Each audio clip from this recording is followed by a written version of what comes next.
Let's wind the clock back 2 years. These ideo-political extremists, not creating but repurposing franchise, would not listen to any fan. And what did they do? They served us, force-fed us incompetent Ghostbusters, Star Wars, Star Trek, and Doctor Who, not because these chameleons of false virtue were trying something edgy and new, but because their fringe ideals and preferred extremist Twitter blue checkmark versions of racism and sexism was held as a higher priority than honoring the legacy and lores that came before them. These socially destructive aberrations, these bigots of mass virtue, these self-important, insanely wealthy ideologues, the bullies of yesteryear, have not a single connection to the geek and nerd cultures for which they have been given the keys to drive what we have loved into the ground. They have no attachment to it, no love for it. They do not care about these properties, legacies, characters, legends, mythos that we, the geeks and nerds of decades past, cherish as the escapism from the bullies' throttling abuse. We were not members of the in-crowd. We were not the popular kids. We were the outcasts, the rebels, the misfits, coming together in comic book shops, playing Dungeons and Dragons, to engage in competitive gaming before it was the cool thing to do. We were the original cosplayers, fandom event organizers, and we did these things not only for the love in our hearts that we had for Doctor Who, Star Trek, or Star Wars, but to respect the creativity of those who imparted their visions to us as escapism from the mundane, to evade the bullies who mocked us for liking the things that we love. Now these false creators, these repurposers, these bullies of yesteryear have taken control of the games, comics, television, and movies that we have loved and supported for decades, some of us for generations. The sole intent for these heartless propagandists is to use what we have adored for most of our lives as a platform to espouse bigotry, segregation, division, and hate. They mock us, use the mainstream, access media, and spineless cuckold shills to weave false narratives about us and once again set to shame us into obscurity from the very escapist entertainments, the very modern mythologies, the very bastions of inclusion that we once called our fandoms. But we have been here before. In older times, we have suffered this type of ostracization and abuse. Were we not once the outcast in times of old, the rebels, the misfits?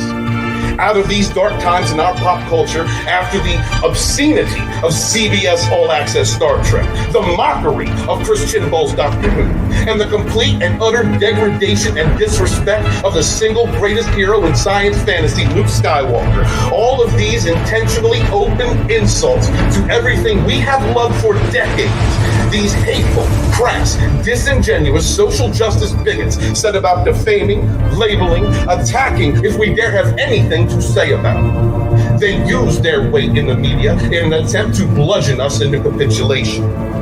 If there were those who would not kneel to this onslaught of false virtues and fake narratives, these men and women who showed us the way, who stood up and raged against the machine, who put themselves, their professions, their companies, and their families at risk to be our voices in this war for our modern mythology.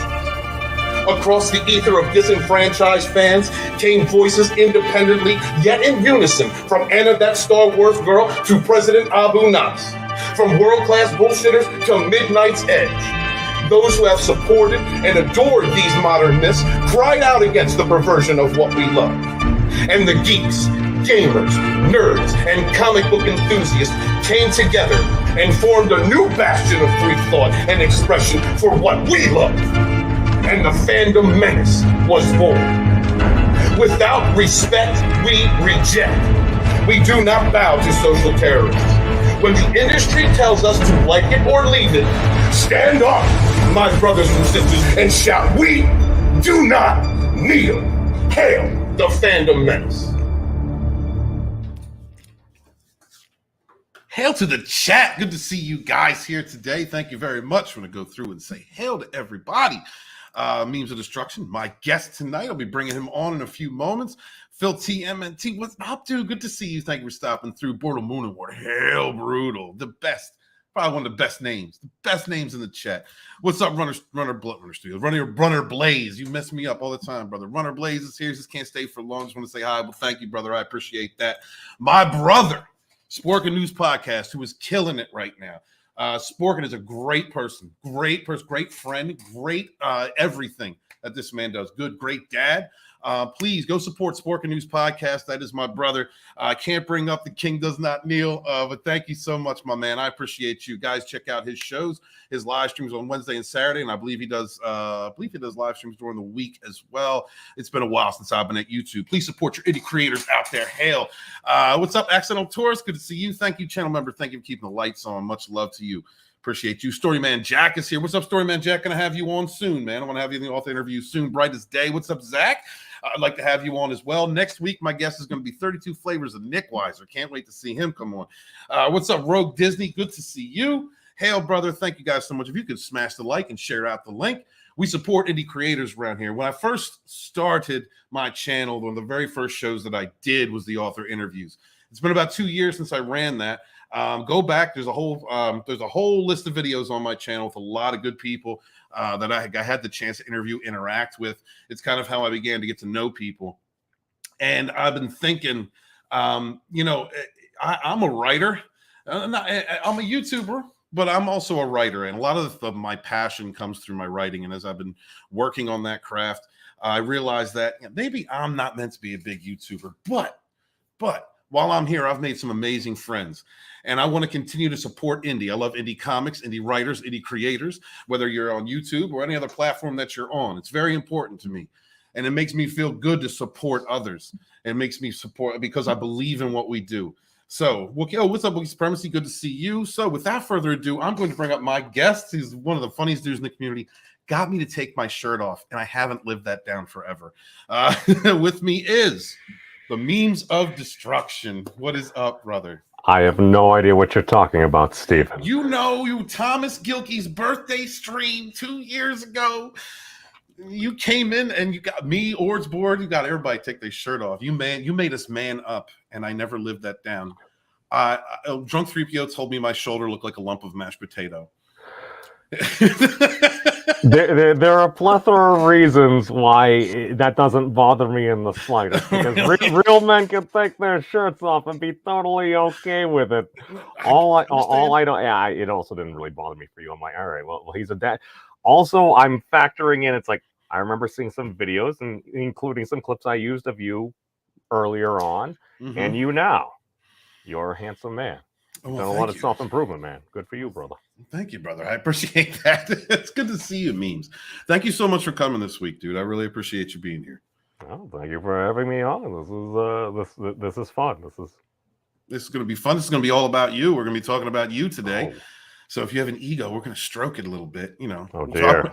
Don't you do that. I don't need any more of that. But I really like reaching out to the people in the community and interacting with everyone and fellowship. Some people are triggered by the word community. I'm a 90s liberal. I don't mind that word. But I wanted to, you have created some interesting videos of people that I guess you're fans of, or you're just you're messing with, you're trolling. I tend to troll the people that I like, and some of the people, yourself included, make it far too easy because you're a very charismatic individual, and your ability to weave different words together in all different situations is phenomenal. There were certain points like when Tommy sent you that candle, I got to walk away. I can't even do this. It just becomes harassment at that point. I can't even do it. It's like, I think it's in the YouTube terms of service. You can't go after somebody too much. I'm just like, oh, you just got to let that go. It's okay. I have my eyes set on cuddles now. Yeah. So you're from the school of if I don't mess with you, I don't like you.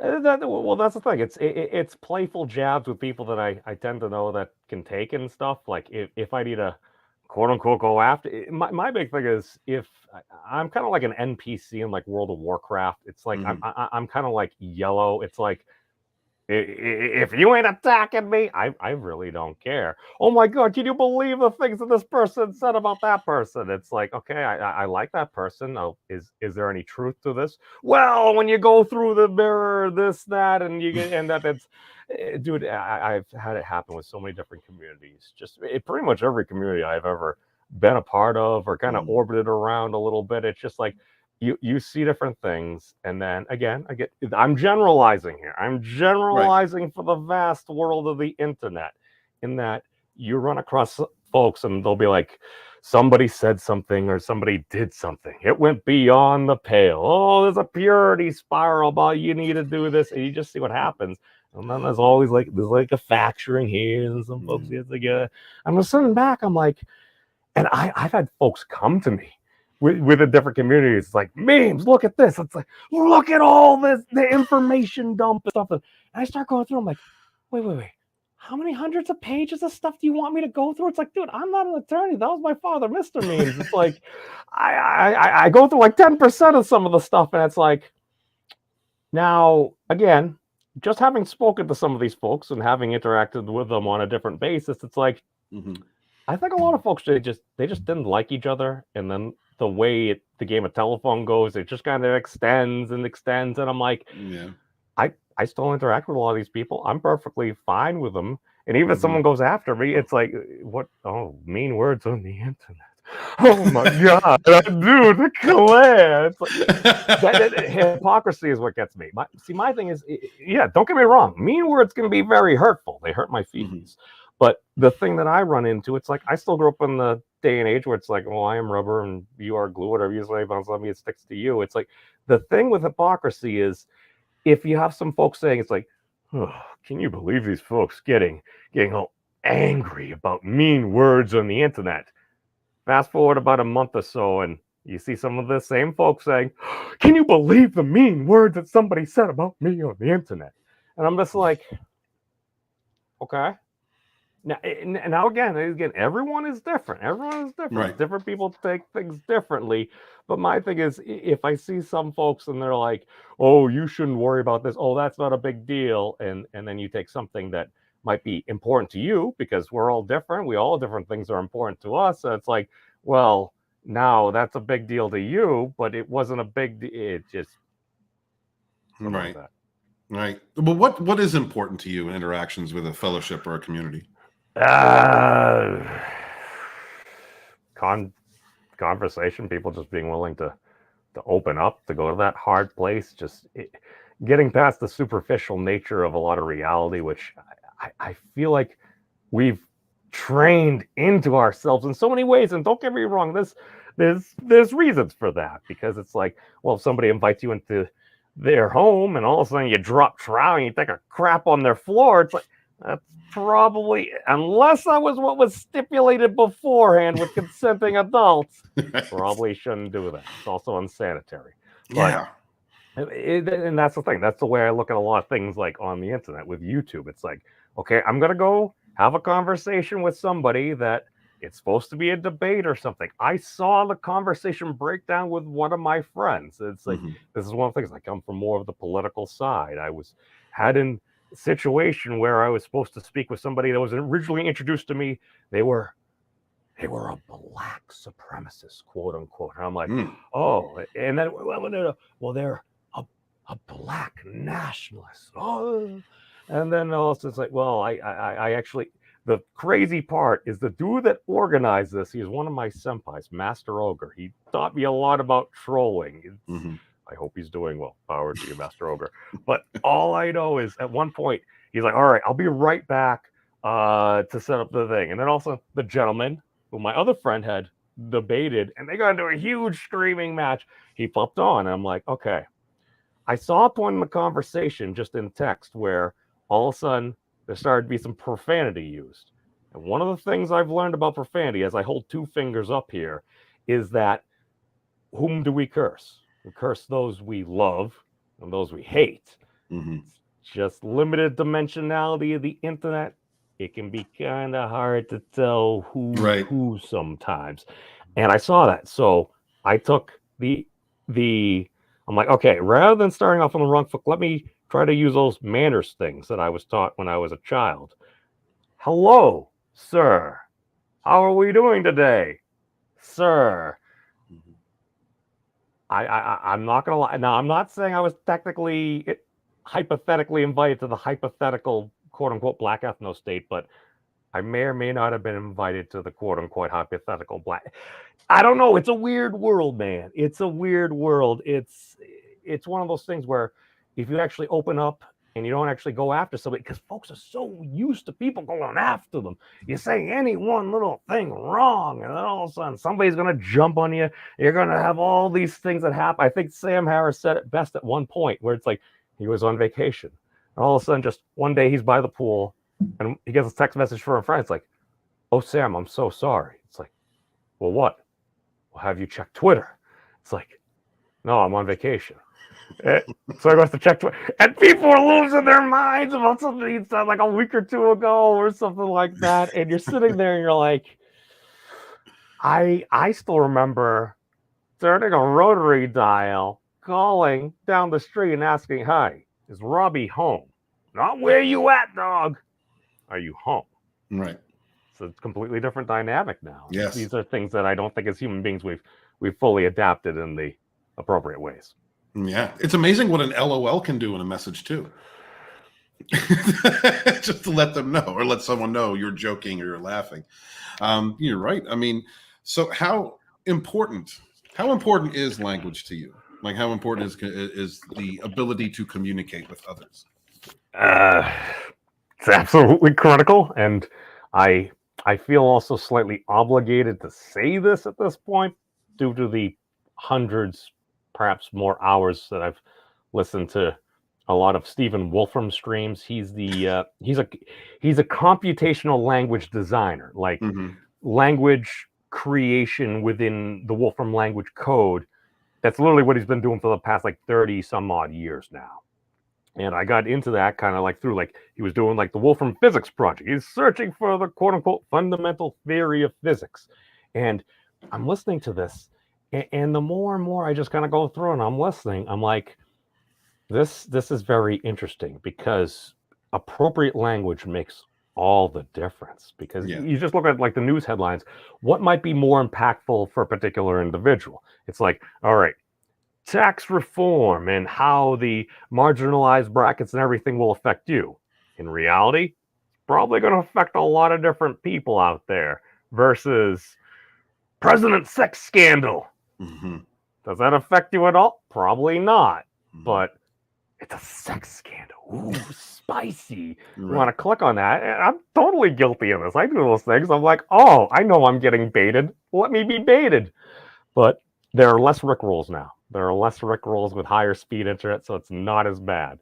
But all I'm saying is language is critical for what you're trying to communicate. Because you can have the same story, and you see it here on YouTube, you see it here on Twitter. You'll have the same story. Sometimes literally people talking about the same video clip, two very completely different stories. Yes. And you sit back and you're like, what the heck is going on here? I'm like, is this really explained by sixth grade like telephone games? Because I think it is. This is the crazy thing. I sit back and I'm like, kids are what gives me hope for the future. Because a lot of kids growing up within this stuff, it's a different exposure.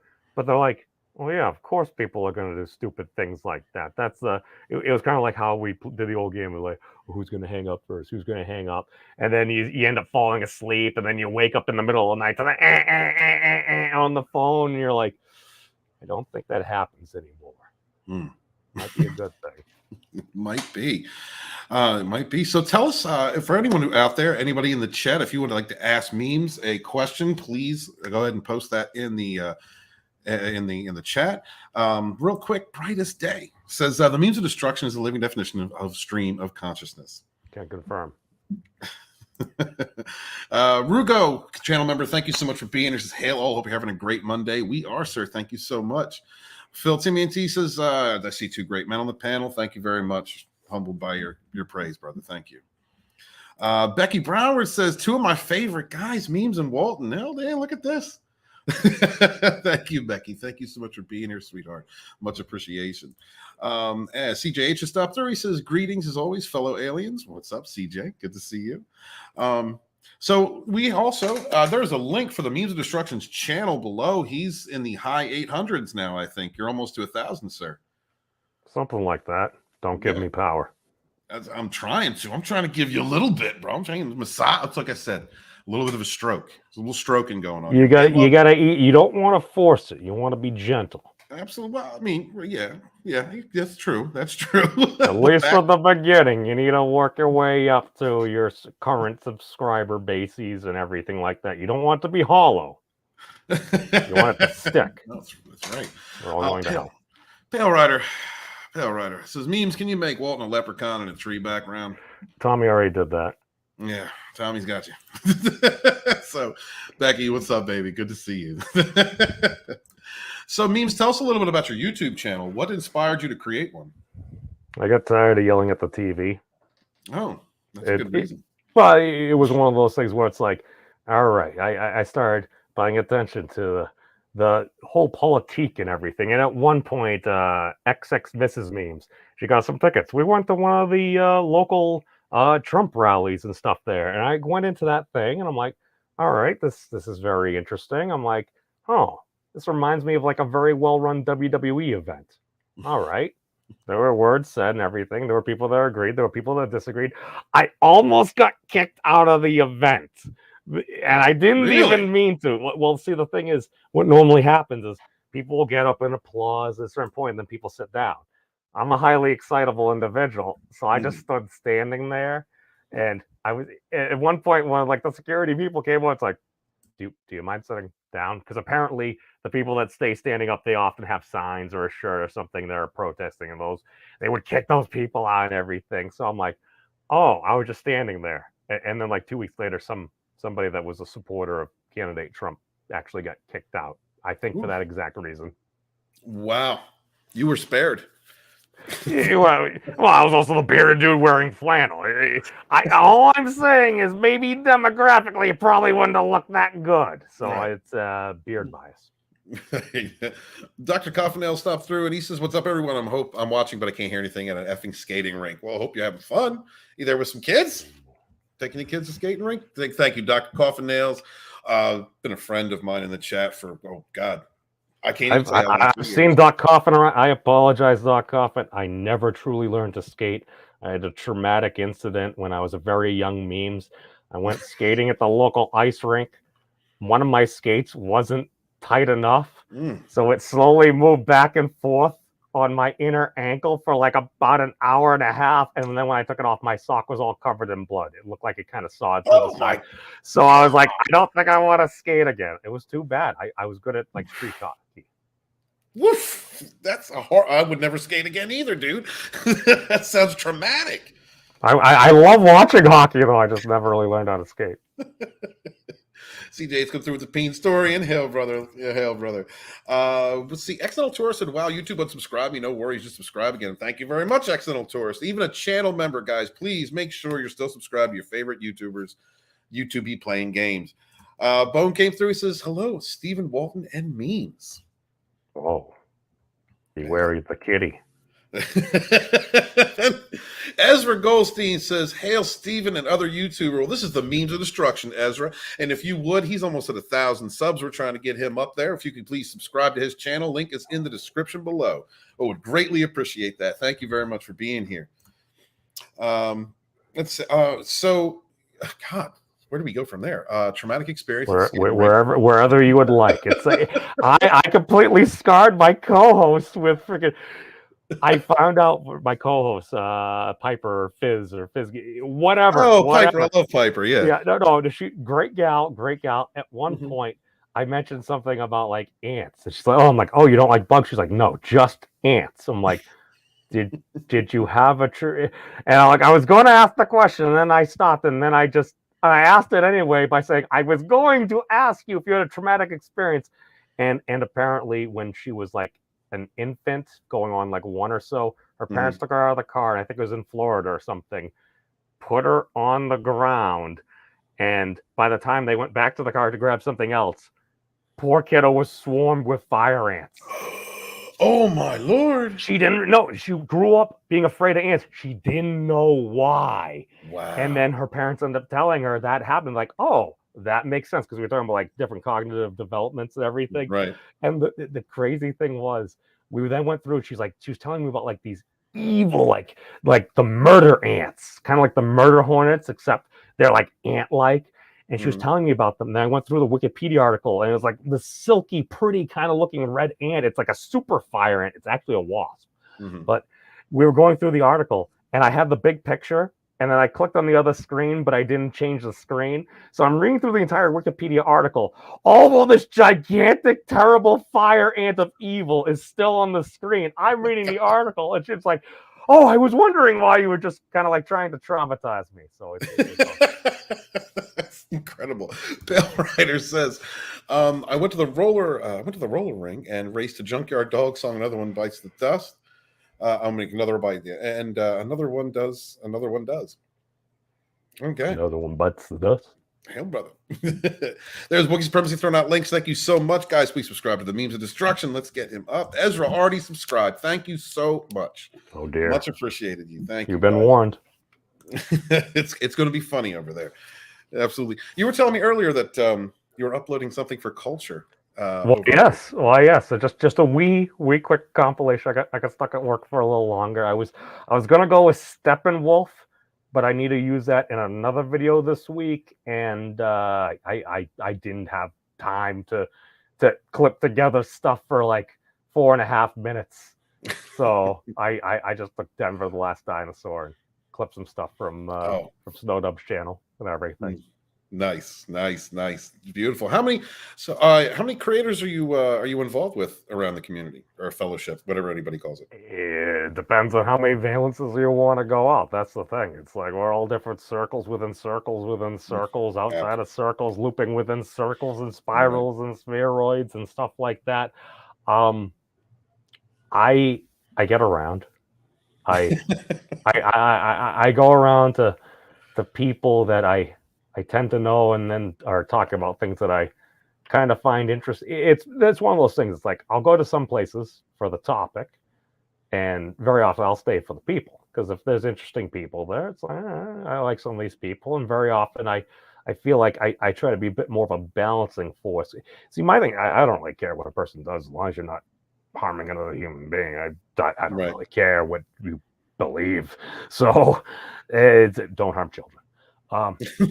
There are certain things, and it's like, all right, I'll go there, and if somebody's saying something, it's like, okay, no, feel free to disagree. It's just when I feel like it's just a whole bunch of people saying the exact same things in slightly different ways, and it's just out of balance, that's when it's like, okay, now I need to push back. And that's very often I'll be sticking them. I'll be like, now insert name of group, community, or people too. And it doesn't matter if I'm hanging around with you guys. Doesn't matter if I'm hanging out with like literal actual commies, like actual commies, like not the, okay, I'm a progressive, this and that. Oh, you're a freaking commie. No. I'm like the literal like Leninists and stuff like that, because like I'll pop into some of their chats because I want to get around, and they're going after folks too hard. I'm like, now those folks are people too. Because the thing is, if you're actually trying to solve a problem, you're going to want to see like the different perspectives and everything. Because I feel too often I think Elon Musk, who apparently is now a majority stakeholder at Twitter, at one point he had said the MBAization of America is kind of like effing things up. And the terrible thing is, I can actually kind of get what he's saying, and I say this full disclosure, somebody that does not have an MBA, but at least from the undergraduate business school that I did study at, from what I can see, it's like, okay, you have a marketplace, you have the model, the business model that's used in the industry. What you do is you essentially copy that business model, you differentiate yourself, and then you do everything you can to make as much money as possible. It's like, okay, you can do that. Now, when you factor in technology, this, that, and the other thing, and a changing society, that may lead to potential issues or kind of an unhealthy system. Because it's like, I understand that. Now, if that's what you're going to follow, you need either additional legislation making it that way, or maybe there's some things maybe you need to repeal as well. Because so many of the problems, at least politically, I sit back and I'm like, wait. Why is this an issue? If the issue was like this old archaic law, why don't we get rid of some of this stuff? Is it really because there's no glory in saying we repealed this law from like 114 years ago, whereas it's like we passed this new bill? Look at this new bill that I signed in here. And I realize that's not the case. I'm being a bit disingenuous to a lot of our elected officials, but that's really what it seems like sometimes. And I know it's more complicated than that, but I complete tangent. Okay. What was the question? No, I'm letting you roll, brother. This is your show. No, my three thought of mine, it's I jumped to like 4 different things. No, I understand completely, man. I go through the same thought processes. Well, like Jane Theory had said once to me that one of the reasons why they don't repeal old laws and they just create new ones is to show some type of progress or to have something on their jacket. And I think that does more harm to our legal system, to our system entirely, than it does to just get rid of what does not work and create something that does. It does. It's a terrible. Well, you look at the incentive structure. It's like, well, if you're a member of like Congress or something, you want to get reelected, what are you going to say? It's like, I got rid of something from 100 years ago. Well, what was that?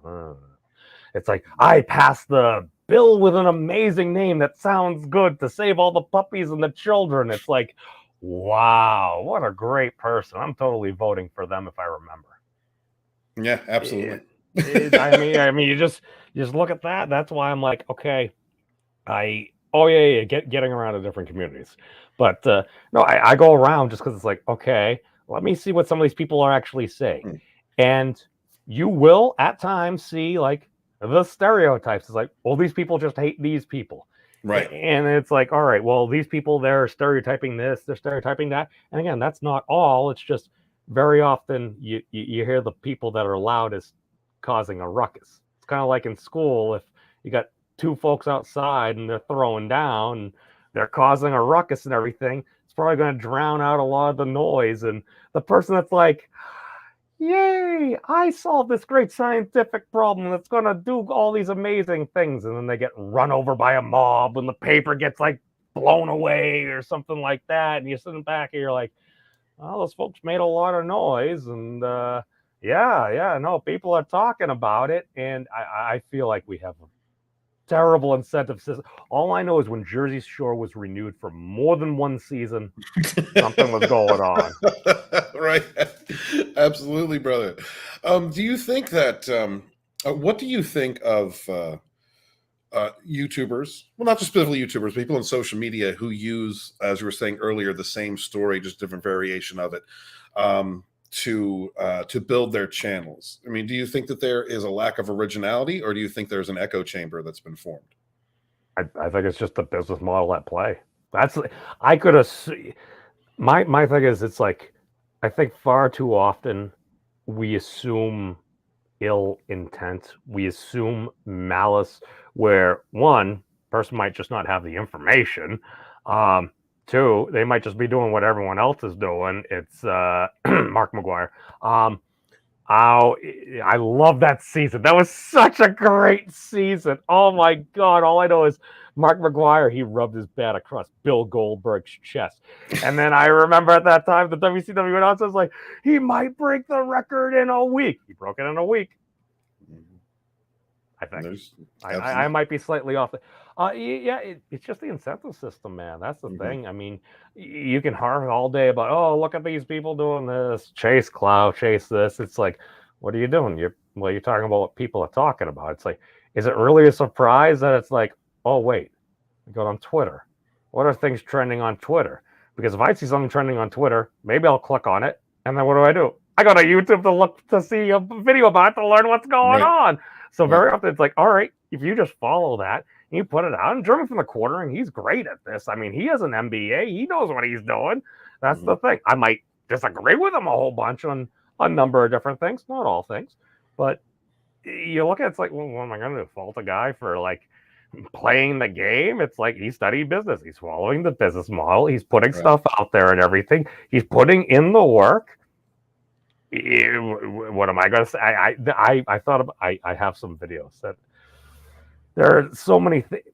The one thing about going on to different shows occasionally is there's so much content. Like there's a backlog of things. I can just do the same thing and just clip this, that, choose one-eyed, one-horn, flying purple people eater and stuff. And it'll be funny, but it's like I very ADD. So it's like, ooh, shiny. Ooh, shiny. So it's like I just need to buckle down and do it. So I don't know. It's people are just you look at the incentive and everything, and especially like a lot of folks, their channels. Sorry to cut you off, Stephen. No, you're fine. The one thing that you notice is a lot of times when people have certain channel growth, it'll be over a particular topic or issue or something. It's like whether it's a particular thing within the news, whether it's a particular thing in pop culture. And if all of a sudden you're talking about this thing and you're very passionate about it, you're putting out all this content about this, you're essentially, to my knowledge, from the folks I've talked to, it seems like you're seeding your algorithm because YouTube attempts to match your channel with an audience. And if your channel is basically seeded with, oh my God, look at all this stuff with whatever it is, news, Star Wars, whatnot. If you're seeded with a particular topic and that's what you grew your thing in, if you start putting out different content, people are going to be like, I thought this was an Insert X channel. It was a Star Wars channel. It was a news channel or something like that. It's like, I thought you were talking about cooking. It's like, I remember Junk 3PO. He had said, it's like, it's kind of like having a cooking channel. And then all of a sudden it's like, oh yeah, by the way, here's a thing on Valentine's Day with no food involved. What? Right.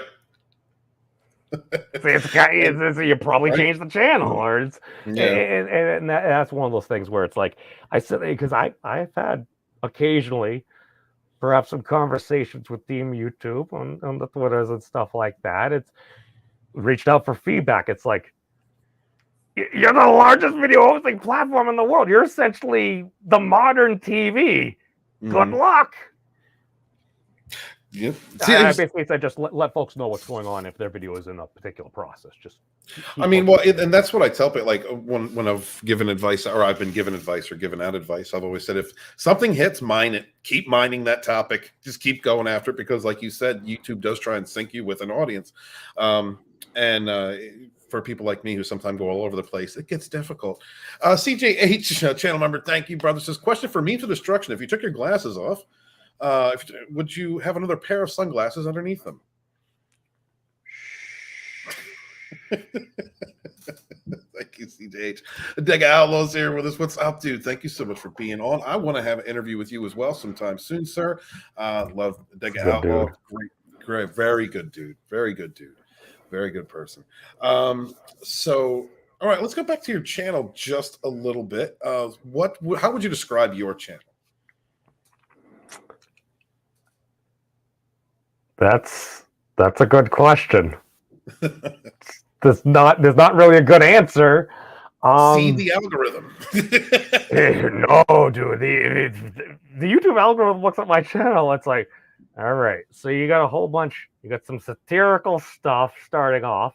You're talking about a lot of really heavy news stuff for a while. You got a bunch of workout videos spritzed in there. You got some anime music videos in there as well. You got some more satire. You've got a couple of shows that you did like 1 or 2 episodes of ever. You got folks from all different communities and everything looping together. The algorithm's like, Rah! It's like Aunt Hatch. It's like, I'm out, I'm in, I'm out, I'm in. I still don't even get that reference, but I'm still quoting Robin Williams. No, that's a good description. Accidental Tourist says, I try my best to confuse the algorithm. I have as many subscriptions and poetry channels as I do Star Wars aficionados.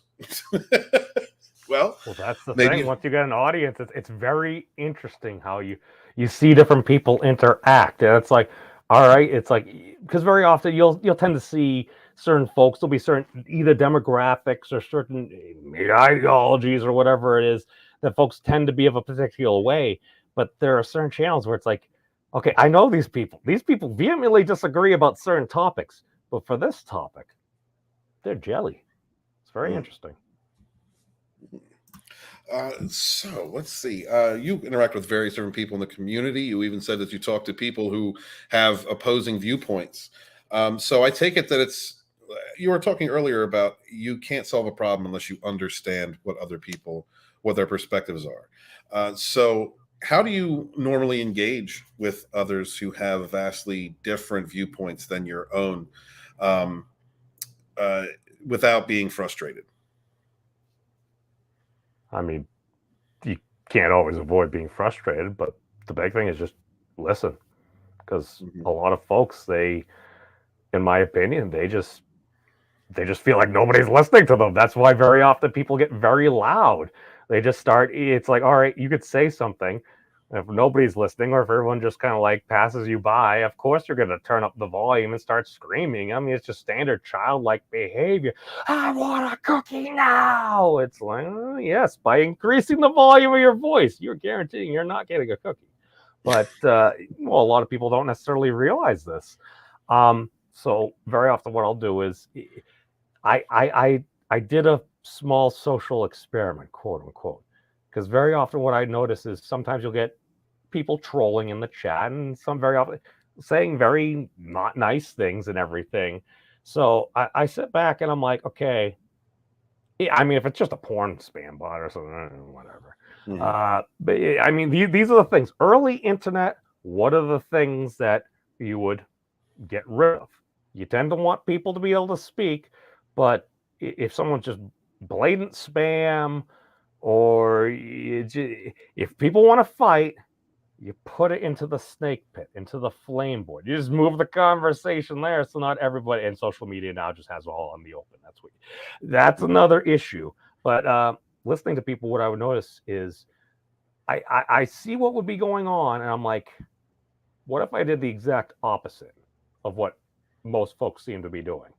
So rather than just screaming at a troll in the chat, I would at them and be like, hi.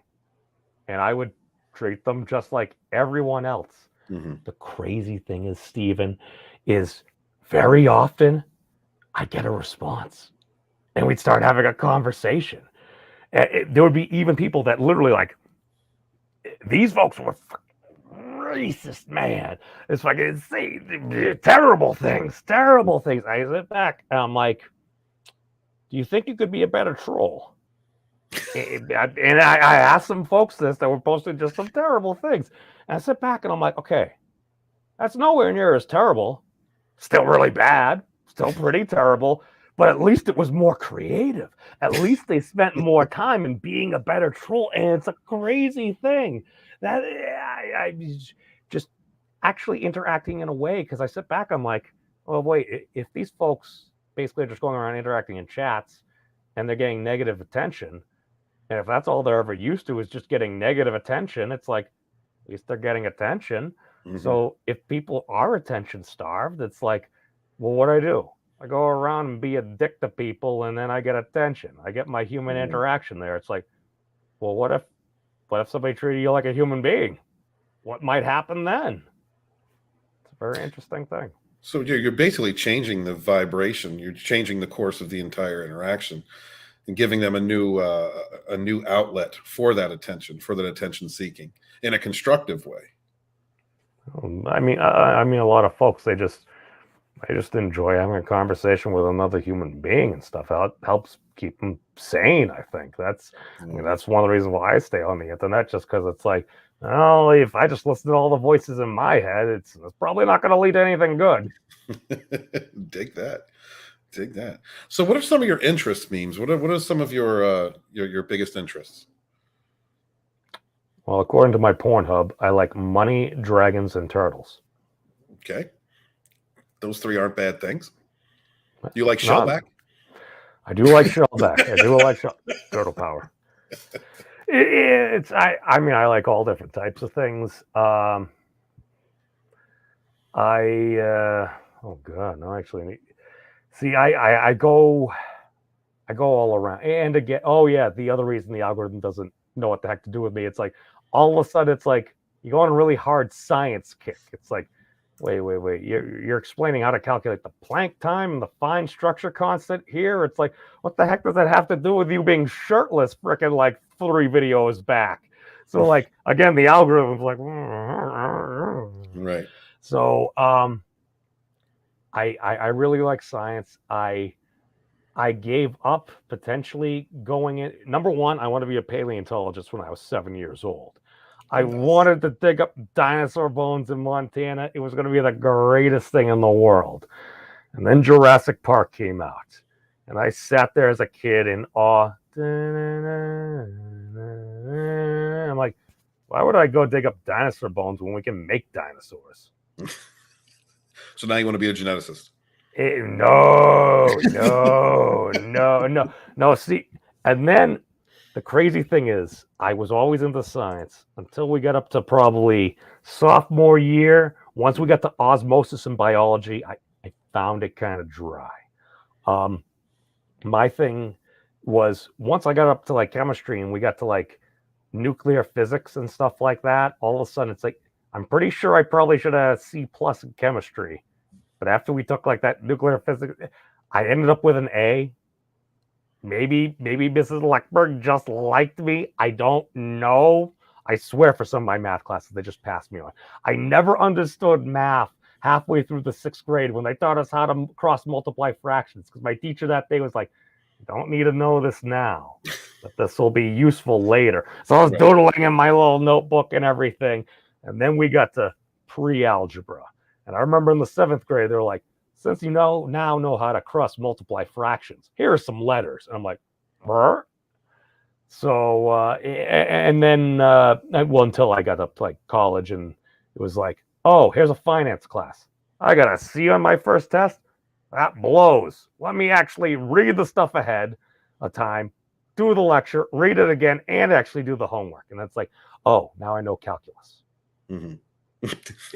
Well, as soon as you put a dollar sign, it's like, all right, should we invest in this? Here are the prevailing market. As soon as you had interest, it's like, all right, well, that in like nuclear physics for some reason. I got out of it when we did an uplink my junior year with the local college, my alma mater, and they had a small nuclear reactor, basically, I think cobalt 66.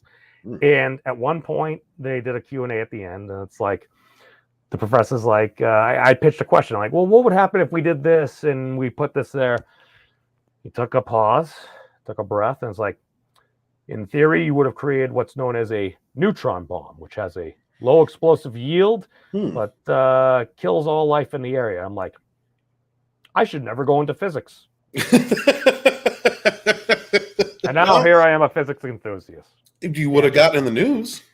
I got the news for other reasons, probably for not such. These are the things that continue. Okay, real quick, PJ from Orville Nation says, hey, Steve and friends, man, good to see you guys. Please subscribe to Orville Nation. Wonderful panels, great people, great guests, great topics. Can't say enough good things about Orville Nation, guys. And Daytona Falls, up and coming new YouTuber, longtime friend in the chat, says, yo, guys, please go subscribe to Daytona Falls. Any of you with any wrenches out there, please feel free to throw out links to any of these channels. Thank you guys so much. I've stopped by on occasion to your streams when you were talking about quantum theory. I really enjoy those deep discussions, the philosophical side of it. What draws you to such topics? You're on mute. Ain't that the truth? No, I said truth. Yes, of course. I give a one-word answer while I'm totally muted. Well, truth is important. It's also the one thing I put on my body for my entire life. It's actually probably one of the sillier stories because it's, the dude, man, he has truth tattooed on his arm. Oh, he must be very metaphysical. Not really. My one of my best friends growing up, he ended up enjoying the movie The Boondock Saints. Anybody that's watched that movie knows the two brothers in it. One has Aequitas and one has Veritas. tattooed on their trigger fingers. And at one point, he was working as a housing cop. He got Equitas. And he's like, well, you're a pretty honest dude. He's like, you should get Veritas tattooed on your arm. It's like, that's the stupidest thing I've ever heard. Approximately 1 year later. Yeah, well, yeah, your cousin comes back from overseas. I'm going to grab some ink. You want something? I'll go with. Go there. It's like, oh, yeah, top tattoo or second place tattoo artist, all New England. It's like, I'll take that. Mm-hmm. So that's how we trying to figure out what is true, or at least trying to figure out what the heck is going on. Coincidentally, one of the things I very often ask when I pop into most live streams, hey guys, what's going on? Mm-hmm. And you can take that, and again, that goes back to the language thing that you were talking about earlier, Stephen, in that we can use words, and words have meanings. Sometimes words have additional meanings. And depending on the context and the crowd, and perhaps even one's mental state at the time, those words may be taken very differently. Some may say some words kind of hyperbolic, which coincidentally appears to explain the persistence of reality itself. Is also seemingly hyperbolic. Yeah, the perception matters. It's when you're entangled in a group of people, and all of them have different ideas or perceptions of the world. And when you bring, when you come into that, it's almost like wading through a storm or trying to sift through ideas and finding what perspective aligns with reality, your version of reality. I love the philosophical conversation. I'm more of a spiritual level for myself. And do you consider yourself a spiritual person, or you feel more grounded person? That is also a question that I'd say depends upon interpretation. My thing is, the more and more I learn about science, the more I believe in God. I just sit back and I look, and I'm like, I interviewed a gentleman that appears to have solved modern quantum field theory. I've had him on my show twice now. And the thing is, again, it's like, how did I come across the gentleman? I was just out for a run one day, pop onto Twitter, looking to pop onto like a show to push back with people that I like but happen to disagree with in the chat. And all of a sudden it's like, oh, wait, this is a theoretical physicist that I follow from Professor Keating. It's like, it's happening. I click in, pop in like 15 minutes, and I listen to the spiel and everything while I'm out for a run. I'm like, oh, that's very interesting. He didn't really say it was a theory of everything. So that was very interesting, because very often somebody's putting out a theory of everything. They very often label a theory of everything. You're like, well, what about this? And I'm like, I'm listening. I'm like, all right, well, if half the things this dude said are true, this is absolutely revolutionary. But I take it with a grain of salt, because I'm like, oh, it's just some dude on the internet, because I'm a dude on the internet. Right. That was April 6th of last year. April 7th of last year, they came out with the muon G2 results, which is basically, they ended up having confirmation to like 4.2 sigma. Basically, it's like a 1 in 40,000% chance. It was just randomness there. So it's pretty decent standard. And they had got the results that actually differed from the standard model of physics that we currently have. So it's like, all right, here's something that's a little bit different than what we have predicted. How's that work? I tweet the gentleman, I'm like, does this help your model? He's like, yes. I come back home, I look at the Fermilab results, and then I listen and go back and actually look at the numbers that the gentleman had premiered the day before. I'm like, dude, man, nailed it. He predicted the muon G2 results. I'm like, that's when I really started paying attention. And I'm sitting back, I'm like, all right, this is another individual, not from the standard academia route. Bit of an outsider, if you would. I'm like, of course. Not necessarily. I'm like, and I'm listening, and over the past year, I'll go around and to the different physics community chat. I think actually was at the Institute for Theoretical Studies or something like that. I think it's Bangkok based at one point. depending on my schedule, I would catch right before I went to sleep. I would start listening to some of their things.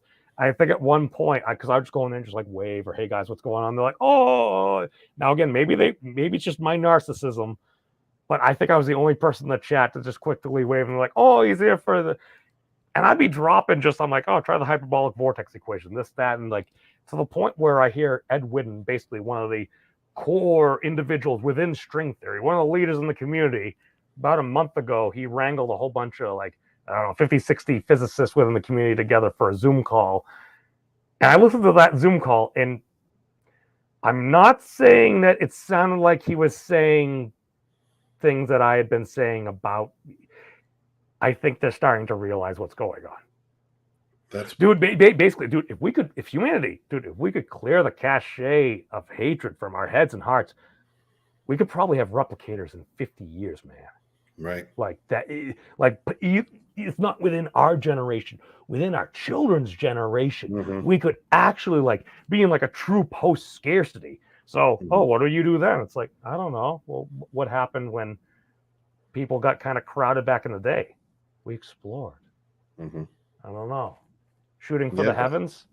Yeah, brother. I think a I lot don't of the holding back has to do with people hanging on to not being able to see past Newtonian physics and always just keeping it there, but also wanting to just being stubborn. All the papers that have been built upon previous works that would have to be looked at and either thrown away or re-examined because of quantum theory, because of the discoveries that we're making. I think like a lot of it has to do with people just being stubborn.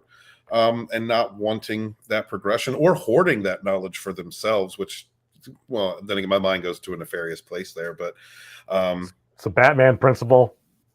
Got to collect all the weapons myself. Right. Well, I actually got to push back a little bit there because, unfortunately, I do kind of think that part of my opinion is that's probably kind of what's going on. I got to push back in that I don't think what you're saying is the actual case, because and a lot of folks they like to poke fun at string theory. It's like, dude, the amount of work that came out with string theory, that literally kind of, even if it wasn't the ultimate model that unified anything, like a lot of folks are saying, just the sheer fact that it's like, okay, you're basically showing that math can properly represent reality. That is a freaking amazing thing in and of itself. And here's the thing, even if somebody's not correct, the thing is, even if you get like what they say in an observation, like a null result, it's like, okay, you learn that that's not the case. Now you've set the boundary and everything there. And that's the terrible thing. One of the things that got me so sad is at one point, Professor Wolfram, he was doing one of his talks about science and everything. He's talking about turbulence, which apparently it probably really seems to explain a lot of reality. But he went in and it's like, all right, I spoke to some physicists some 20 years ago, and they done these liquid helium things, because helium, when you cool it down to like around 3 degrees Kelvin or so, almost absolute zero, it actually becomes a liquid. And it becomes a superfluid. And that's a very interesting thing.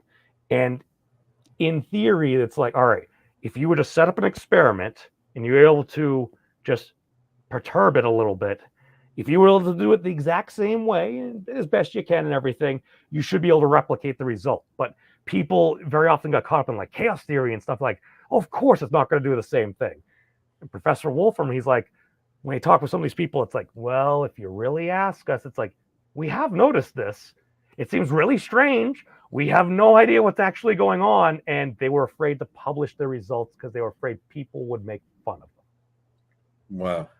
That sounds like it's holding science back. Yeah, it does. Now we don't even have access to the knowledge, even if it's weird knowledge. Right. That's the thing. The more you have access to, and especially if someone's doing good work, I mean, then you got hybrid trolls like me that may or may not be getting ready to attempt to publish something. Yeah.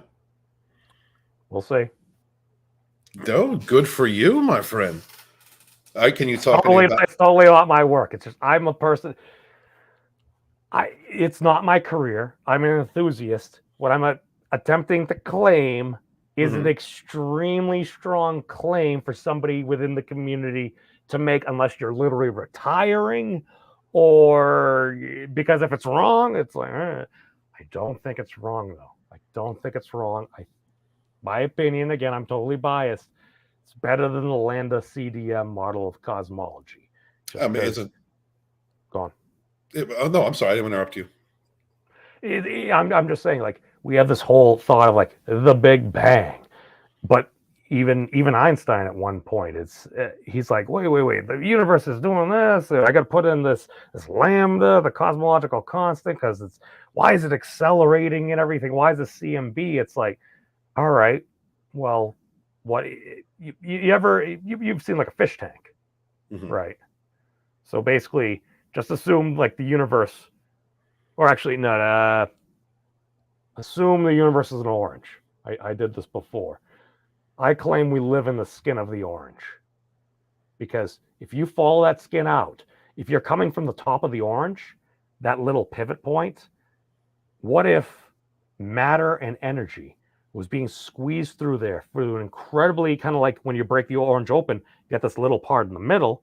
You go up there and you come out and that thing is spinning. It's like, okay, now you get all this energy, quark gluon plasma, some going to say. And as it spreads out, it starts to cool.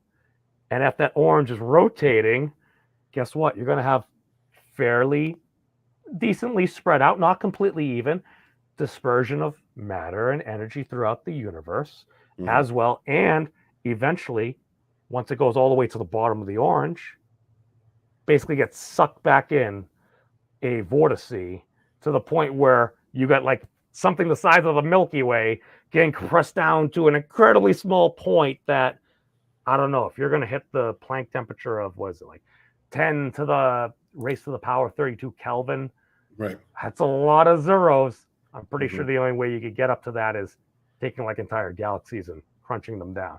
Basically, the universe just keeps on cycling.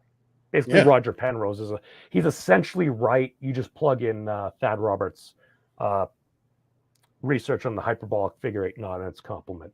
And just, I sit back there, I'm like, it seems to explain most of these things. Again, I'm not a professional, but I'm a crazy person on the internet willing to do crazy things. Well, you're an intellectual. I mean, someone who, you know, I don't think it is reserved for people who have been to university to hypothesize the nature of anything. Really, I think that's kind of gatekeeping, in my opinion, to state that. It's showing that people are willing to put into the work, because otherwise, how would you potentially differentiate folks? So it's like, what do? It's like, I basically just earned DKP by hanging out in the Wolfram physics streams and everything, not being a complete a-hole to people. So that's probably one of the reasons why Mr. Jonathan Garrod, a physicist out of Cambridge and stuff like that, he popped on. He basically was the dude that helped inspire Stephen Wolfram to resurrect his physics project from like 20 years ago. And I had a great talk with him and everything. And the more and more I listen, I'm like, all right, well, this is somebody that's in it. I get some of the information from him, and he was explaining, it's like, well, basically, if you view basically like the universe or whatever, kind of like a soup can, or basically physics is like a soup can. It's like, if you have a proper coherent quantum field theory, basically a proper label on that soup can, general relativity naturally emerges on the inside. So I'm like, if we can tell the label that's on the can, we can determine the soup that's on the inside. He's like, precisely. I'm like, okay. Very next day, I had the gentleman, Thad Roberts, on. I play that clip, and I'm like, because that was one of the things. I'm like, I don't remember him saying anything about general relativity. I'm like, how the heck do you link general relativity? There was about a 15-second blurb in one of his 2-hour videos that covered it. Basically, he had another gentleman read, and basically, if you have a coherent set of units that you're using within your theory, because one of the big things that I think what happened to string theory is conceptually made a lot of sense. It's like, we're talking manifolds, and what's a manifold? It's made of these fiber bundles. Well, it's fiber. Right. Fiber kind of sounds like a string to me. So it makes perfect sense conceptually, and then people took in all these different directions. And I think they end up just using all these different units here, this, that. You have all these variables. So it's like, there's so much knowledge. One person can't understand all that. So what Thad did is he also got he got an email online from somebody on the internet that noticed the conversation, and he took that math and he's like, plugged into Wolfram Alpha. He's like, what if I assume this was right? What would the one variable be? Oh, look, that's the Planck mass. It's very interesting. That's our limit of measure. Huh. And now I can derive the fine structure constant. The thing that like all these physicists like, we'll never understand physics unless we can understand the fine structure constant. And he figured it out with help of the internet, which is an amazing story. And I'm sitting back and I'm like, all right, this is very interesting. And for a while, I just go around and be like, oh, look, oh, so-and-so did this. And I realize I'm like, you don't just go around and tell people what's happening because everyone has their theory of everything that's going around. I'm like, let me just start asking questions. Maybe occasionally I'll mail copies of books to people, certain geometric objects, just to kind of spur them in a direction, kind of perturb the system, if you would. Because the one thing I learned from sales is everyone loves to buy. Nobody likes to be sold. Dig it, brother. Dig it. It sounds like there was a point in space where you just you've got the collective consciousness folding in to one point, one idea, and then causing it to come together. One of my favorite lines of all science fiction was Delenn from Babylon 5, and she said, "We're all part of the universe. We're all pieces of the universe attempting to understand itself." And so when I hear something like that, to me it brings to mind just a collapsing of thought into form, into one person, into one idea, which is beautiful. I mean, that just reinforces my personal beliefs on we are star stuff. Absolutely, we are star stuff. It's also a quote from Delenn. Yeah. You know, V5. I love V5 too. So, interesting, brother. Interesting. So, can you tell us anything more about this paper you might publish, or are you keeping that? No. Well, I've been working on here's the thing.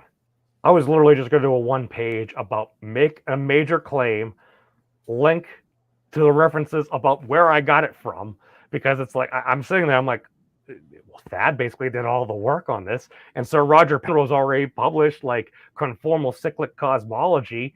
It's like I'm sitting there and I'm like, okay, well, if it just keeps on repeating, the universe is cyclical, and it just goes on, at least from our observation, forever. It's like, why don't we just call it eternal cyclic cosmology?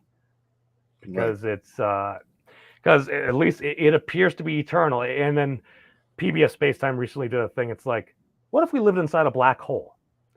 Now, I'm not saying we live inside a black hole, but from our perspective, to determine if we lived within a black hole, or the crazier thing is, what if we lived in an electron? What if an electron was a similar thing to a black hole? How weird would that? You remember the scene from Men in Black, the very first movie, like when they get to the end in the galaxy, and it ends up being like this gigantic alien that's playing marbles and everything. Right. Okay. Now, I'm not claiming this, but the universe might actually be way more far off than that. Like that scale may even only just be the surface of it. And that makes my mind go error 404. What the F is going on? Because at that point, I can't even comprehend that. I'm just like, all right, at least the little marble and everything, I'm just like, this is why I said the more and more I learn about science, the more I believe in God, is because it gets to the point where I'm just like, the old school, basically memetics from a lot of old scripture about God taking the form of an old man with a white beard and stuff coming down from the sky. That's a lot easier for me to comprehend. Like that is so much easier to comprehend than what might actually be going on. And I'm like, makes you feel small, but then again, it's if we have the ability to actually start unlocking things, it's the sky's the limit and space is the place. Yes, brother. To see the dragon whole in a single glance would burn you to cinders. There's a whole lot of information out there, and we are very, very small in our little itty bitty tiny of the universe, man. Especially as individuals. Well, but then again, at the same time, everything affects everything. That's true. We're all entangled. Yes, we are, sir. Yes, we are. Oh, memes. I love you, brother. So let's take a moment. I want to take a moment break, guys. Of those out there who are interested in supporting the independent community, I'd like you to take a look at this short video. It's only a couple minutes long. Please check out these indie projects that are going on in our indie sphere. Promote them if you can. Find them out. Got some great creators out there. Hail, my brothers and sisters. We'll be right back.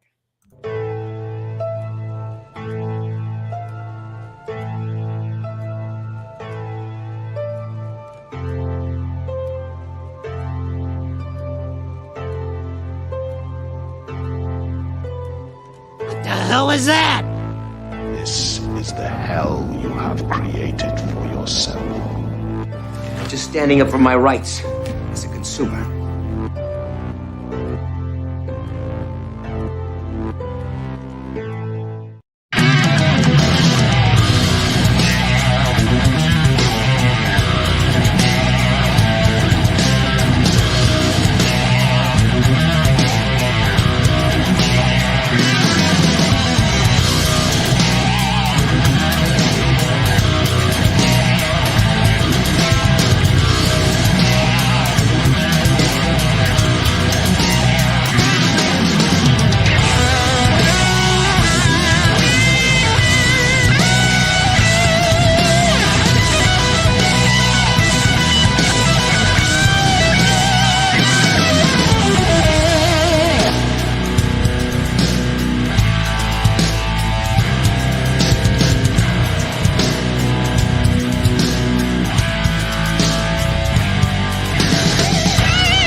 Quick end. I was gonna say that gotta be all going and everything. I you know. But thank you guys so much out there for being here. Real quick, I'm gonna say hi to the chat. Thank you, Adega, for nuking the porn bot. Porn bot tried to get us, memes. oh, Oh, Steve Walton. That troll is not me. I don't want to see you without clothing. Shirtless was enough. No, you wait, how do you strip without clothing? I don't know. Public All right, shower? wait. Are shoes closed? Yes. Wait. Fair enough. Yeah, okay. Real Nation said, Memes is an interesting guy. And he loves your enthusiasm. I think you got some man love in the chat, Memes. No, it's not the first time. Probably won't be the last time. Brightest Day saying hi to PJ. Guys, subscribe to Brightest Day. He is killing it right now. Great channel, good person in the community. Please give him a subscription if you have not already. If someone could drop a link for his channel in the chat, I'd appreciate that. It says like dropping a rock into a still pool and watching what the ripple does. Yes, brother. Yes, brother. Orville says, congrats on 2K. Well, I was at 2K and then I dropped back down a little bit, but that's my own fault. I was absent for about 2 months, so that was going to happen. Don't look at the numbers. It drives people insane. It's you see people going on because I sit back and it's like I'll click on my channel, I'll see something, and then all of a sudden I'll go into YouTube Studio. I'm like, all right, these things are different here. I assume there's probably just a couple of just bot accounts that are going to be there anyway, and then some people will go in there, and then all of a sudden they'll see some dude with a shirt off. They're like, what the heck is this stuff? Unsubscribe. So it's like, I understand there's going to be churn. That's just a natural thing within business. It's like you just got to understand. Oh my God, people take it so personally. I understand. I should be more compassionate about these things because I don't like it when other people say mean things to people that I like or people in general. But it's just like, you gotta let some things go. Got to. Absolutely, man. You live healthier that way. I mean, and you understand when I come from a more spiritual perspective, and so when you think about somebody, when you're looking at what they're doing that you don't like, when you're grinding out that hate, you're really strengthening. You're not only you're drinking poison, expecting another person to die, and you're also strengthening a bond of negativity between you and that object, person, or place. And that is not healthy. It's not good for you, and it's not good for the energy that you're putting out. Bad karma. Yeah, it's bad karma. Wookiee's Supremacy says, flower. Well, thank you. We love you. Thank you, Wookiee. DJ Odyssey is here. What's up? Good to see you, GJ. Please, guys, subscribe to DJ Odyssey. If you can throw out a link to his channel, I'd appreciate that. Adega's out there killing it for me right now. Thank you so much, Adega Outlaw. Much appreciated. Speaking of, oh God, words, entanglements, karma, and all of those things. What is your perception of people in Hollywood who are currently speaking out against fans or using properties to promote their ideals? Do you think that? What do you think? What do you think of that in general?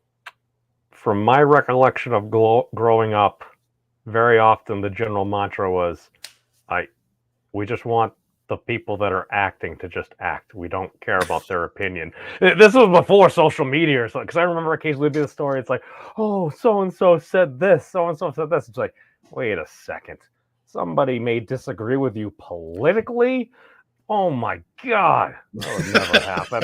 And you just sit back and it's like, wait, hold on, wait. So what you're saying is these people that are in the limelight, that happen to be part of Hollywood, are like other human beings? Imagine my shock. I just see people acting like people, and again, if folks happen to be demographically within a particular area, and a lot of folks happen to be of a particular persuasion in a particular area, that's not really all that surprising to me. Now, as far as using things to promote different ideologies and everything, I mean, realistically, I think that's kind of always been the case. It's just, I think, like, for example, it's like, I was never a huge Star Trek fan, but I enjoyed me some Deep Space Nine. And all I know is just Star Trek in of itself, if you want to go back like so many years, there's a strong argument you could say it was quote unquote woke. Because I feel like that term is good, because relative for the time was a very progressive thing. Yes. Now, one of the things was a lot of it was done well.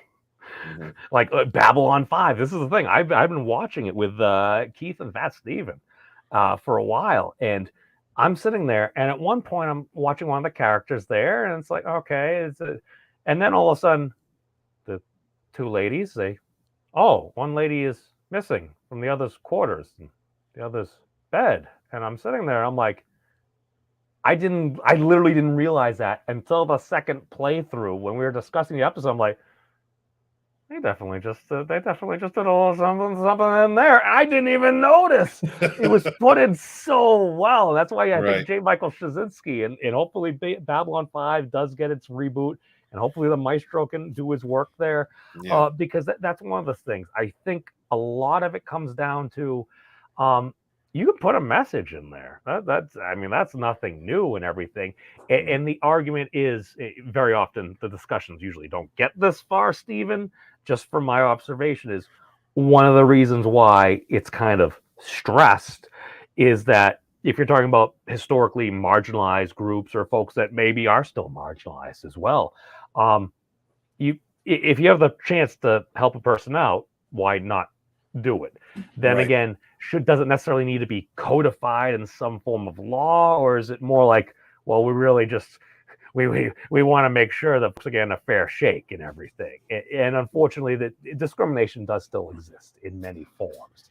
Yes, it is a thing, but I think a lot of stuff more recently comes down to if you're going to have certain folks involved with different IPs, different properties, and they may have a particular opinion about things, and they start saying different things, and all of a sudden you have a product that's, for many people, a lot of people, very subpar. Of course, folks are going to jump on that. And one of the big things that I've noticed is if you're a famous person and there's a movie that comes out and you're not getting a good review, like I thought at least with like the opera or like things like that, they always said don't read your reviews. A problem with social media is if you give essentially just about everybody a voice, people will let you know how you think and or what they're thinking at the time. And if all of a sudden you see a bunch of folks expressing disdain, it's like it. And here's the thing: to be fair, at least with the greater Fandom Menace and stuff, I actually went through some of those things. And at least the folks that I knew, very often, I'm like, there was often, at least most of the time, politeness, cordiality. Again, not everyone. Different folks have different strokes, but I would hear different things. I'm like, oh, let me go. It's like, okay, I know that person. I'm like, okay, I'm seeing disagreement there. But again, I believe universal truth number 6, our minds tend towards the worst place. So do you remember all the hundreds and thousands of folks that are like, oh, that was so great. I loved you in this scene. Do you remember that one cutting, biting comment that struck you right in the soul?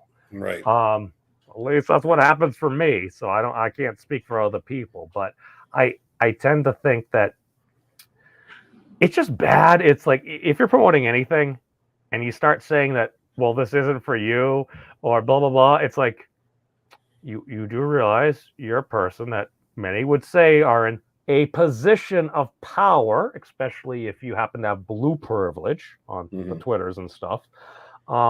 Some may say if all of a sudden you just start saying unnice things and you make very broad sweeping statements, it's not a smart thing. My big thing is I sit back and I'm like, didn't any of these companies go over like social media like etiquette with like any of their actors, at least around the time of release date and everything? It's like one of those things where if you're not getting good reception, it's like maybe you chill off of the Twitters and don't get into fights with fans and other people for a while, because it's like you can get into a fight with anybody on the internet about anything. So it's like you're just throwing more fuel on the fire and everything. I'm sitting back, I'm just like, what the hell are you doing?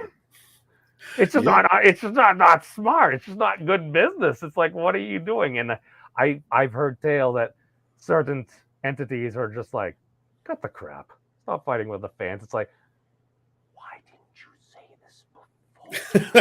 and the problem is there will be a few folks, and whether they were part of the group, maybe they were just trolls of the internet. Because I stand by, we trolls are the lubricant of the internet. We're going to keep things churning around for better or worse. But I also go back to, I remember it was Vero when I was within the greater skeptic community there when that was happening. He's like, I went undercover into some of these leftist areas and stuff.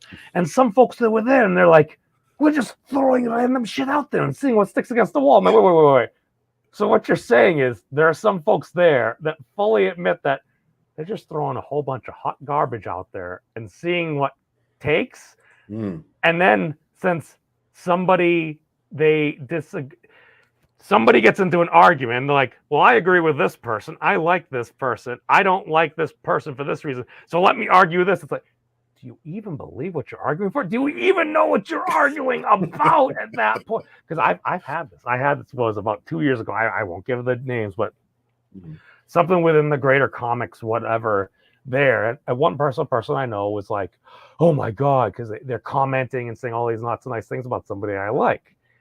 And there was a clip that was shared, it was about a minute and 20 seconds, and it's like, I remember tangentially listening to that stream. I'm like, I don't think that's what that person said.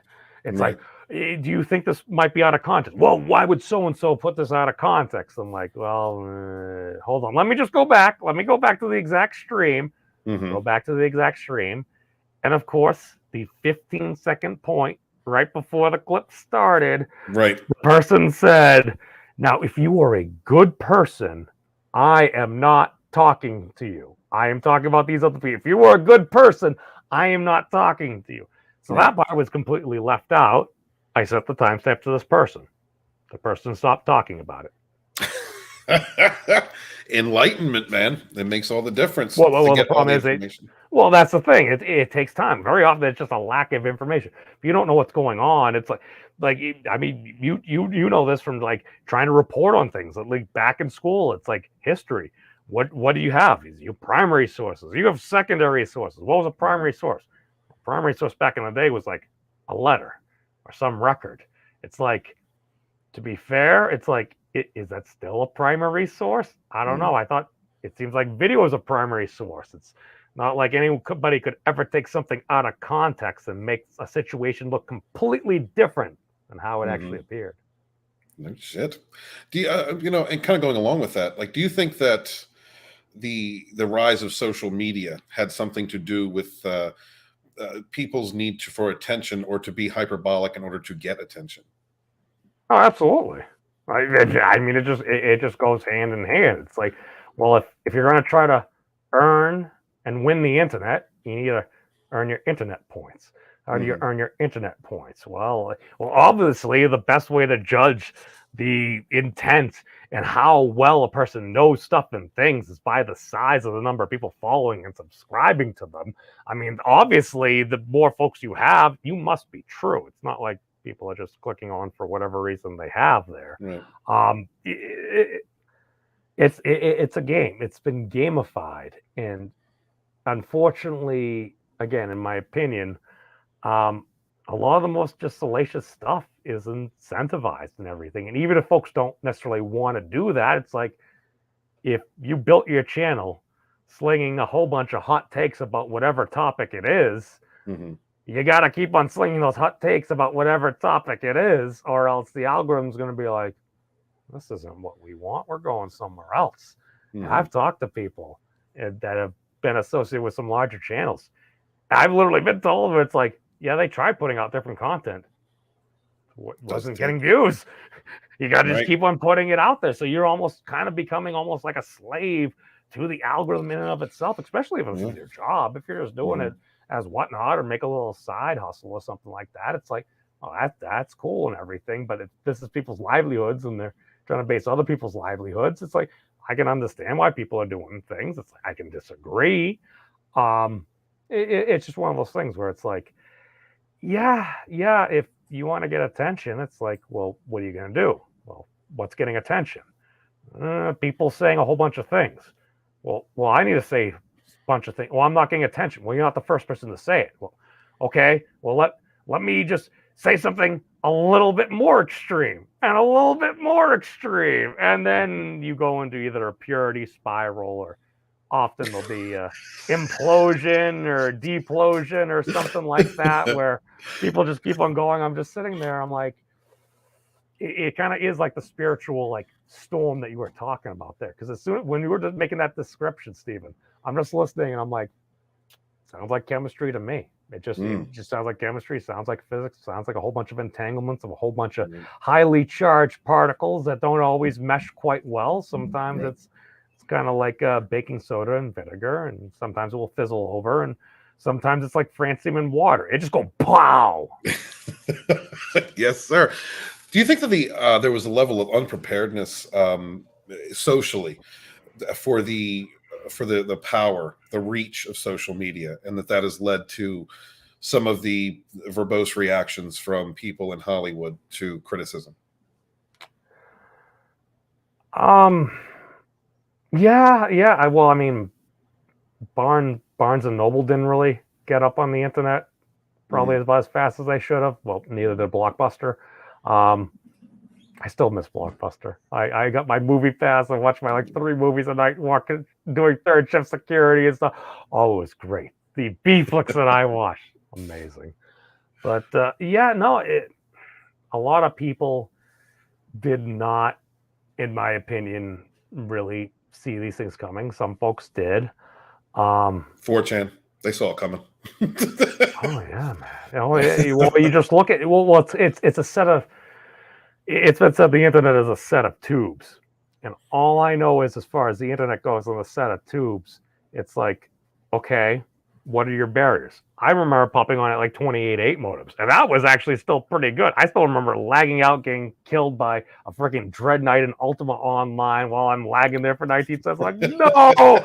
Raging out, insta-resing, taking all the federals. Oh my god, I just got burnt. It was so bad. The player killed. But I remember those days, and it's like, all right, to have something like YouTube, you at least need to have a bandwidth of so many megabits per second. You need to have it to so many different folks. You need to have some form of a model. You need to have higher level storage and everything, be able to store video content, be able to stream video content. So you need the bandwidth, you need the storage, you need some model to try to keep the lights on. So whether that's incentivizing via ads, via super chats, this, that, or the other thing, it's like, all right, now we actually have the ability to do those things, because I'm not going to get into the whole, is it a trust, but Google's a trust, in my opinion. Well, my thing is, it's like, all right, you have the advertising arm basically within the product arm. These are the things where when I get into a discussion with Cuddles, it's like, yeah, I should probably buy some trust. But aside from that, basically you need a certain level of technology for YouTube to exist. You needed the hardware, the bandwidth. You needed the actual like coding, the people, as well as the market. So it's like, all right, you need to have content, because it's like, don't get me wrong, Cuddly Cat videos are great. But now it's to the point where it's like, all right, well, you've got basically most of the main channels on YouTube, and you can get your own TV subscriptions through YouTube. It's like, well, and this is one of those things where, as somebody within the greater cable industry, I worked for a bit. They knew this was coming. It's like, all right, data is going to be the thing. We might be the cable company, but we also got a broadband pipe into your house. So it's like, all right, well, maybe we'll take some of those bonded channels and dedicate them to an internet pipe instead, rather than just putting through all like your 900 channels or something like that. It's like, all right, we have the ability to do this. So whether it's DOCSIS 3, whether it's fiber to premise like Fios or something, this is the thing. Now we actually have the infrastructure, which God bless the infrastructure, because at least all I remember is when the pandemic started, it's like, is everything going to tank? And don't get me wrong, things got slow, but I'm like, wow. That seems to be one of the things that we actually built decently well. It managed to hold up for all this different throughput and everything. But yeah, I think a lot of folks, they weren't really prepared. And the thing that you run into, it's like, well, what are you going to do? It's like, just if you screw up, just admit you screwed up. Right. That's the thing. Like, one of the greatest things, like, I think, what was it? Domino's did that thing. I don't even think I ever watched a commercial, but I just heard about it. And I'm like, I respect that. They're like, yeah, pizza wasn't always all that great. Here's the things that we did.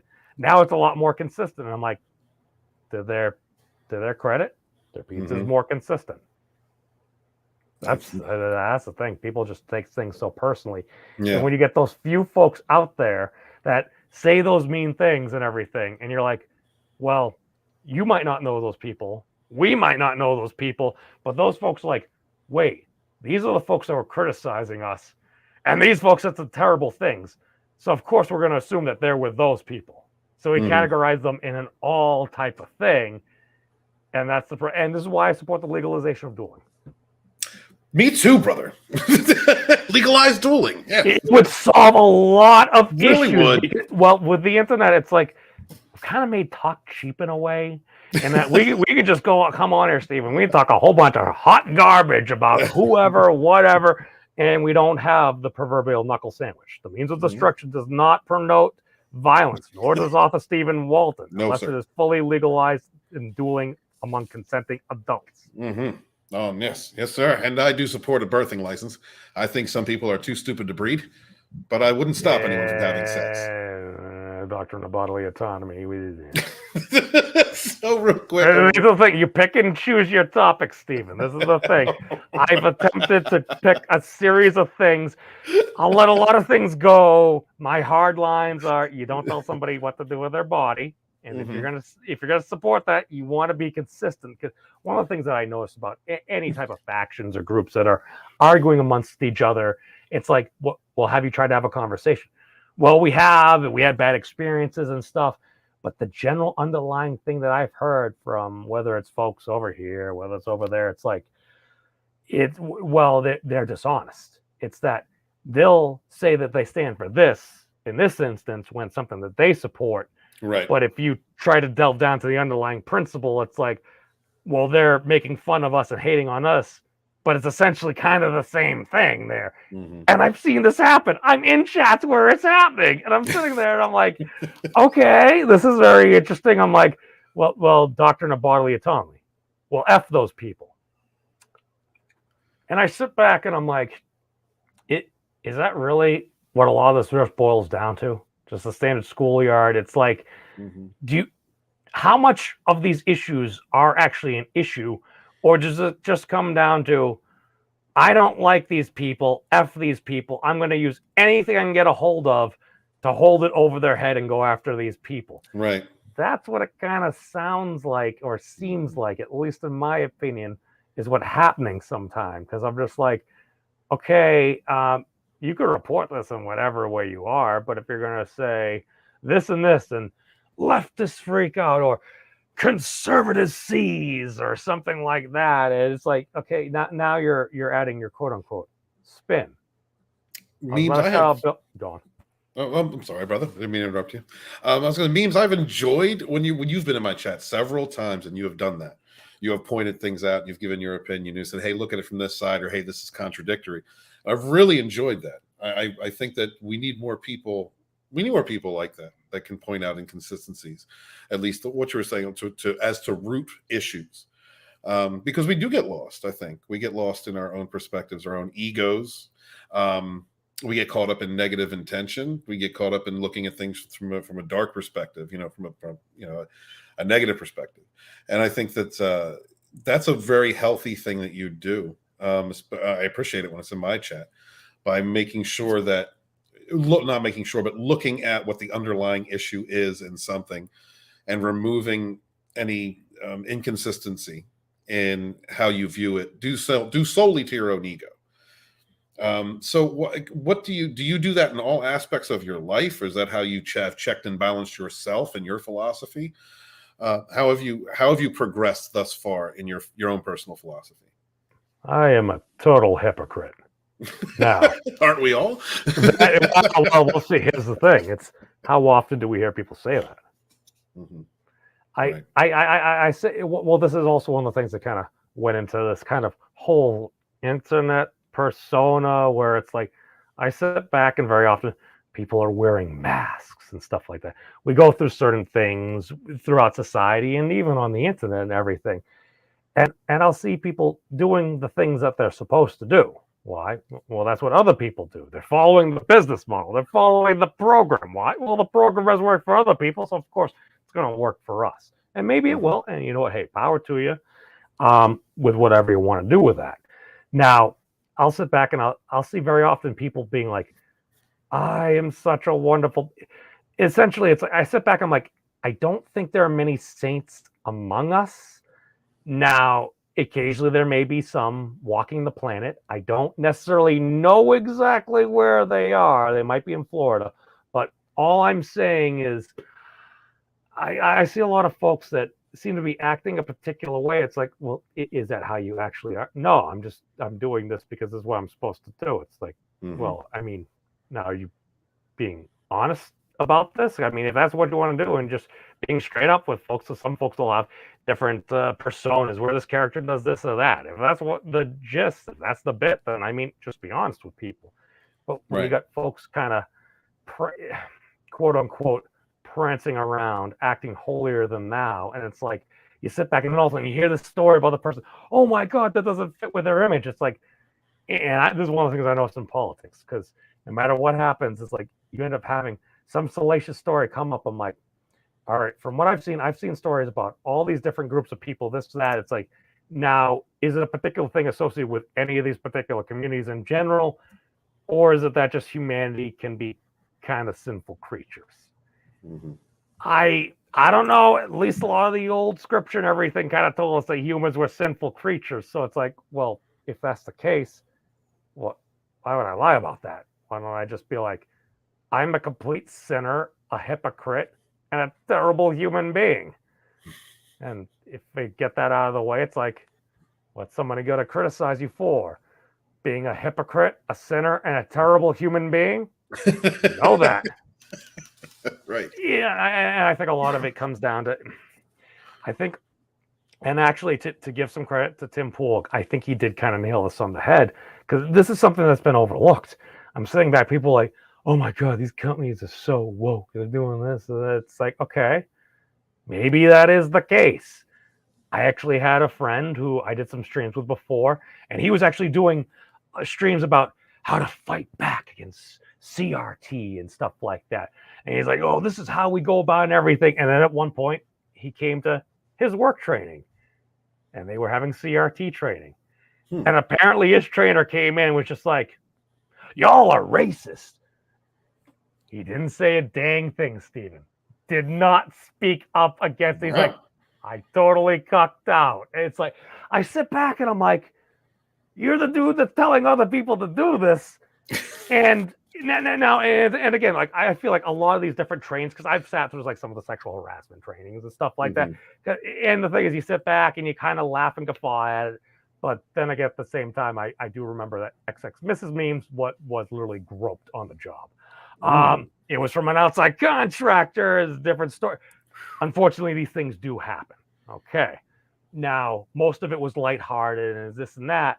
And at least from my understanding about, at least from Ebron X Kendi, if you actually listen to the man, because I listened to about 50-minute interview with him, I was helping a friend with some of her homework.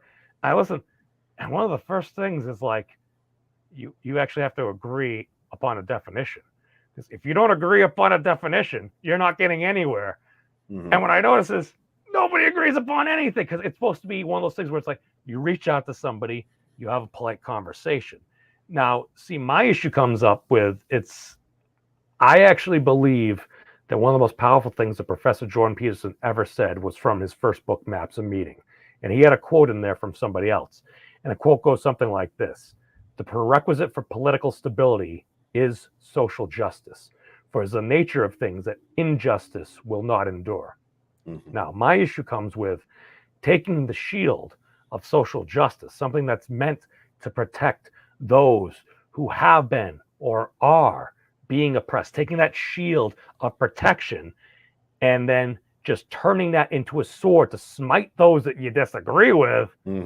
You're just kind of perversing the whole thing right there. It just kind of sounds like you're kind of taking this as a tool, being like, I don't like those people. Whack. Oh, you're a racist. Blah, blah, blah, blah, blah. I'm like, now, is that the case? Because it can be the case. It can be the case. And that's one of those things, because very often, if you actually want to have a discussion with somebody, what I find is when they say, all these people are this, or most of these folks are that, I'm like, if we literally, and again, this goes back to language, the thing that you really stressed on, is that basically, if we went from all and most to many and some, changing those two words out for those other two words, I think would make a huge difference.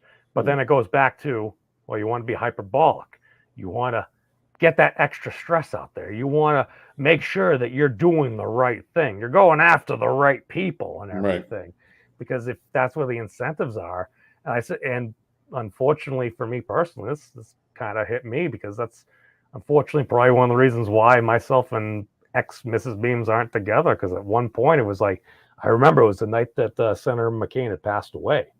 I remember we were going out for some drinks and everything. And I looked up at the TV and she's like, "What are you looking at?" I'm like, "Oh, Senator McCain passed away." She's like, "He was a good man."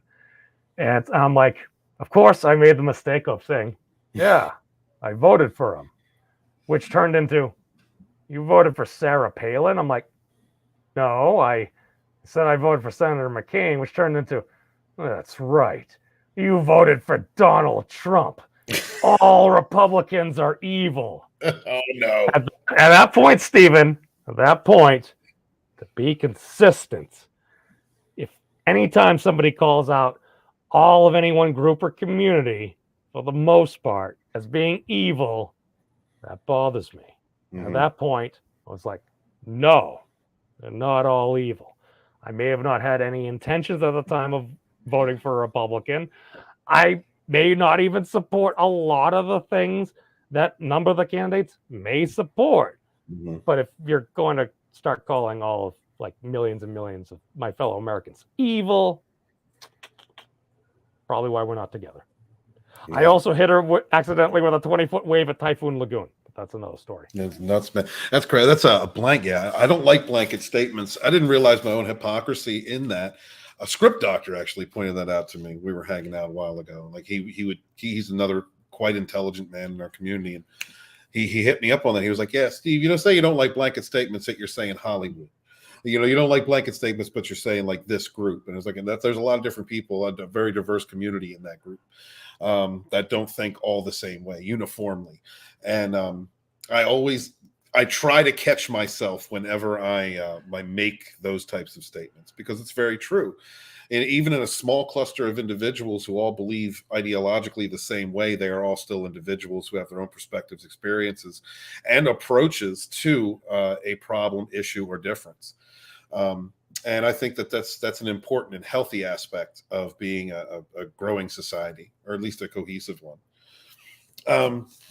My brother, we're coming up on the 2-hour mark. I wanted to real quick ask you, what is your favorite science fiction? Godzilla, huh? He's Godzilla. What did you think of the last Godzilla film? It did what it needed to do. I gave it, I think about an 8.5, just because was it perfect? No. I'm still sitting back. I'm like, how the heck did you get Kong on that raft? In the OG, they got him hammered. Well, then again, people say, "Oh, you could have Gina or whatever." Ask him. I sit back. I'm like, I factor in. It's like, all right, it was delayed. It was done during the pandemic. But as far as the notes it had to hit, I think it did a great job. The sheer fact I can do Kong's intro, and if you put it to All-Star, it's absolutely amazing, because it kind of follows the Shrek timeline a little bit, to the point where he like kind of knocks out the little mirror thing. It was fun. There was a lot of monster battles and everything. I'm totally Team Godzilla, but that movie gave me a new appreciation for Kong, because at some points during that movie, I'm like, it's kind of young. I found myself rooting for Kong for a little bit there, but it went the way I kind of wanted it to do. And people are like, "Oh, well, but Mechagodzilla." I'm like, Godzilla just freaking roasted a hole to the center of the freaking earth, man. It's like, of course he just used a whole bunch of radiation. It's like Goku blasting a gigantic Kamehameha. He used a lot of ki, man. So it's fun, and apparently introduce something, because they've said they're going to do a sequel to it now. I said the thing that bothers me, Stephen, is some folks, and occasionally maybe it's just me, maybe I'm just a crazy person or have a slightly videographic memory, but I remember, they're going to do other movies. I'm like, dude, they already planned through like Godzilla 3, and I think even Destroy All Monsters like 5, 6, 7 years ago. Like right when they announced the first movie, they had the whole plan. It's kind of like the whole Marvel thing. It's like, dude, they had these things planned out for like a long time, and like they now announced this. It's like, yeah, they said that 5 years ago.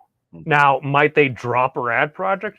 Sure, but it's also one of those things. It's like I remember seeing these things. Like people talked about that. Did people just forget? And a lot of it's folks are coming in at different times. It's kind of like if you come into a concert and they're playing Freebird, you're like, oh, this is very interesting. Then it ends. It's like, wait, that's the whole show. It's like, no, you missed it. The people trolled the heck out of the artist to play Freebird because they were being a bunch of dicks. So it's like, okay, yeah. It's depending on where you insert yourself. It literally is kind of general relativity. It's like based upon the observer, things might be completely different. No, yes, well put, sir. Well put. Is there any franchise that you're looking forward to seeing grow besides Godzilla? I would like to see Babylon 5 back. I think that would be cool. Like with J. Michael Straczynski basically having creative control and everything. And my hope is, and again, there's restructuring and everything at Warner Brothers, yada yada yada. But my hope is now with The Expanse finished, you have a whole bunch of folks looking for work within the greater sci-fi area. If you can get some of the members of those cast and crews and everything there, and again, you give the maestro creative control over his work. And again, the beautiful thing he did is he's like, this is going to be a new Babylon 5. Basically, it's going to be, he basically just said, OG Babylon 5 there. It's separate. It is a separate universe. Nice. So it's like you're not going back. It's like, well, because a lot of the original actors and stuff you don't have. It's like, well, how can you have like John Sheridan like without the Lynn? Because unfortunately she's no longer with us. And Jakar, oh man, he's one of my favorite characters. All of sci-fi. Well, that's the thing. How do you have like Londo and Jakar, that dynamic there, just if you don't have some of the actors? So it's like, okay, this is going to be more of a modern telling with an actual budget, because they made that literally in like a freaking, what was it, like a hot tub warehouse and stuff like that. And they didn't know if they were going to get canceled every year. They couldn't play out the entire story the way that it should have been done. I mean, it's a wonderful story. It's a beautiful story. I mean, and basically that's one of the reasons I like DS9 is because they took the Bible and kind of took a lot of the same beats from that show. But still, I mean, Deep Space Nine in itself was written well, in my opinion. But B5, nothing like it. I would love to see a good budget put into that show, and under the guise of the creator. Well, the crazy thing is, Steven, allegedly. Now I'm not sure if he was overlooked for it, but I might be wrong. I have to double check on this. He may have turned down doing Star Trek. Really? It's now I think I had heard that somebody may have offered it to him. I'm gonna have to double check on this. I think maybe Script had told me this. It was either Script or maybe Adega or somebody. But I think they may have offered it to him, but they were talking about doing Babylon 5. It's like, well, Babylon 5 is my baby. Yeah. Beautiful. That's my hope. So we'll see what happens. We'll see it. Let's real quick. Angelos Draven says bring Farscape back. Farscape was a cool show. I enjoyed it. I didn't watch every season, but I did watch the first 3. I enjoyed it a lot. Brightest Day says just hoping BSG project stays dormant. At least for now. At least for now.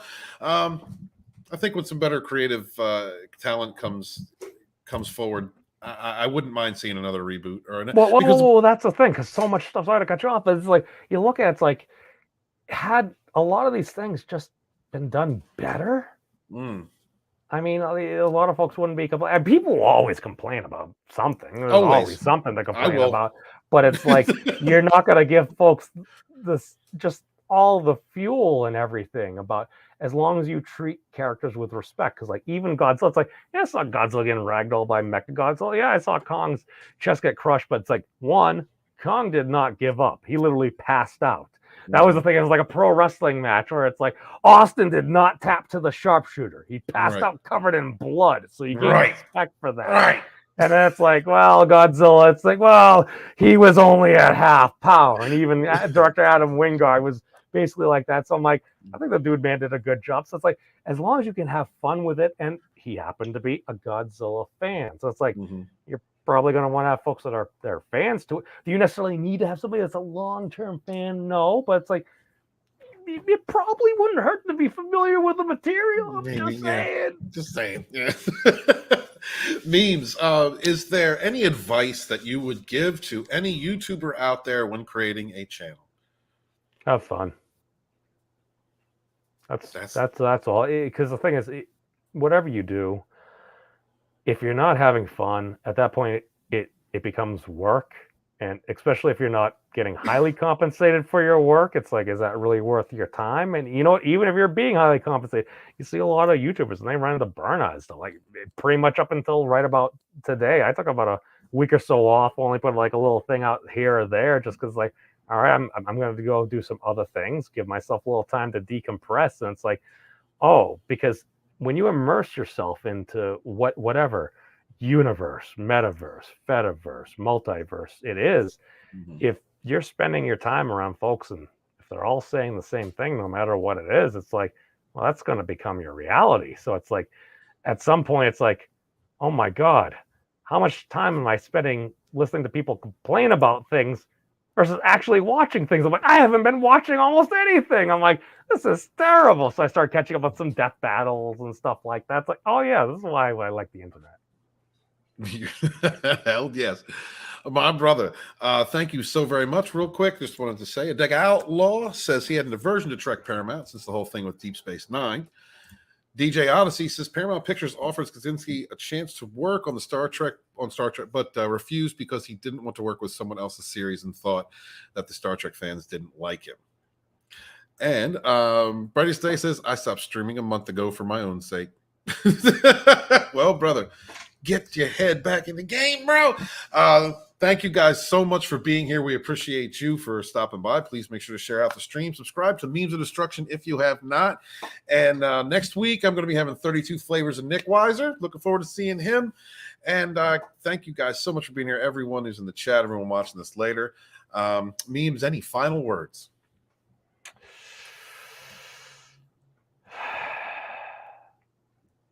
I don't know where I'm going. Only God knows where I've been.